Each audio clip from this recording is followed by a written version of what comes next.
झरना हेर्नु मन छ भने चाहिँ गाइस ताप्लेजुङ जिल्लाको मिक्वा खोला गाउँमा आउनु होला पालिकामा एकदम डेन्जर झरना छ यो झरना गाइस देख्नु भएन आउँ मन लाग्छ घुम्नु हाम्रो डाक्टर शशाङ्कलाई पनि देखाउनु पर्यो झरना भनेको यस्तो हुनुपर्छ गाइस हेर्नु है झरना म देखाउँछु तपाईँहरूलाई वार पार हुने गरी अरे लड्छ है लड्छ समात्नु सकिँदैन लड्यो भने गाइस हेर्नु है गाइस झरना हेर्नु मन छ नि डाक्टर शशाङ्क यहाँ आउनु होला हाम्रो खल्लङ मिक्वा खोला 4 मा यो हो नि त असली झरना भनेको गाइस तपाईँहरूलाई एकदम स्वागत गर्छु म यहाँ हेर्नु एकदम यो हो नि त झरना भने गाइस आउनु होला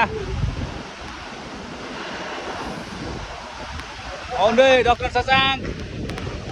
खुङखुमे झरना हाम्रो यो ताप्लेजुङमै पर्छ आउनु होला हेर्नु गाइस यो हो नि त असली झरना भनेको धेरै टाढो पनि पर्दैन